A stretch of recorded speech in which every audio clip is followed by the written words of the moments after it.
Hello everyone, Baljor the High Elf Bard here, and welcome to part 3 of the Leviathan. Now our heroine Alex was walking through the woods as was her custom when the Leviathan sword came once again to ask for her assistance.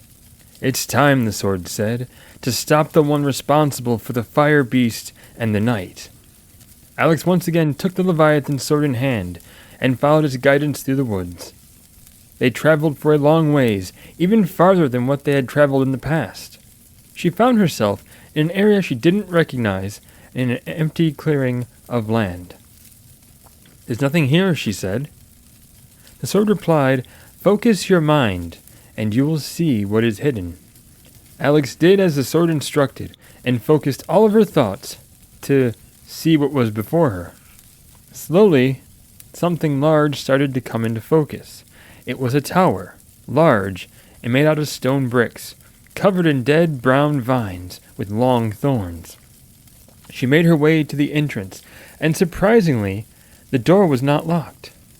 Whoever was in the tower must have trusted the illusion over a locked door.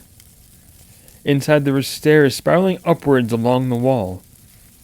The whole tower was lit with flames burning from lamps along that wall. She began the long climb up until she ended at a room with 3 goblins. The creatures were small, a dull green color, and smelled like an old swamp. They had no weapons, but instead started to talk to Alex, asking her a riddle. "Answer our riddle, and you shall pass," they said. "What is black and blue, red and green, and a sight to be seen?" She answered with a grin, "The lot of you if you don't let me pass." The goblin, scared by her quick and fierce tone, cowered and stepped aside, letting Alex through. She did not know if it was the true answer, but it worked well enough.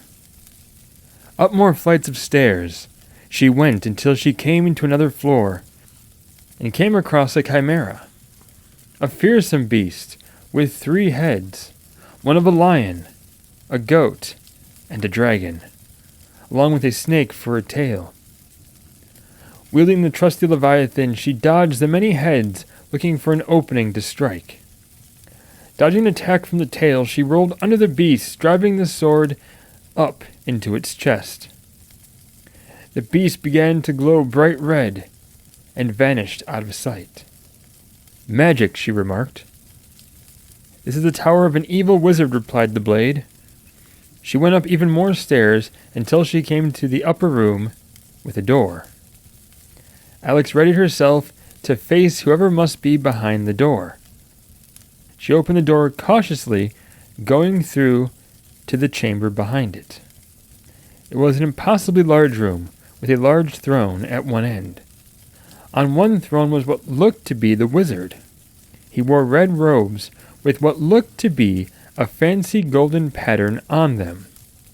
The robes had a hood that covered his head. "So you are the one who has caused me so much trouble," he said. "You have done well to make it to my chamber, but you will not be leaving this place alive." Having said that, the wizard chanted in a strange tongue, summoning a large being in the shape of a human, but made completely of fire. "A fire elemental," Alex said. "Fear not, Alex," said the sword. "Hold me in both hands and concentrate. We have an elemental of our own we can summon."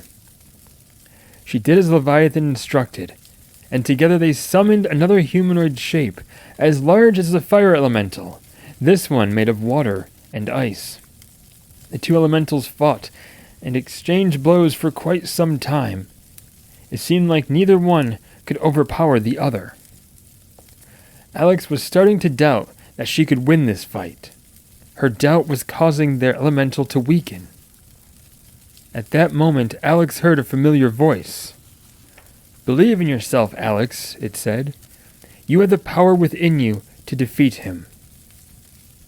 Alex turned and saw the knight who she fought and spared. He was standing a few feet to her right, still with the blue glow in his armor. He must have entered the room during the chaos of the battle.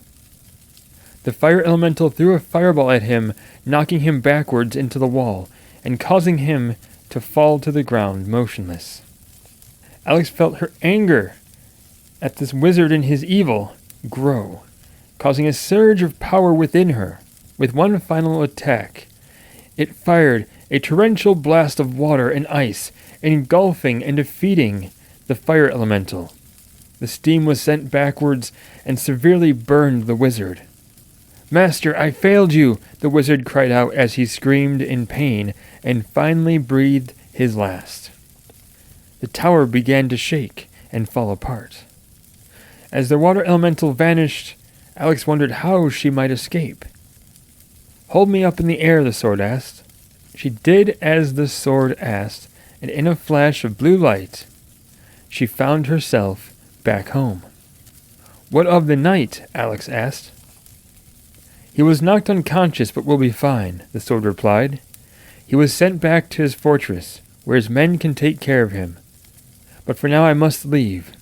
Thank you for your help." With that, the sword once again left her. Alex wondered if this was the last of her adventures as she remembered the wizard's final words. She also wondered if she would ever see the knight again, or learn his name. For now, she returned to life as normal, looking forward to the day Leviathan would return.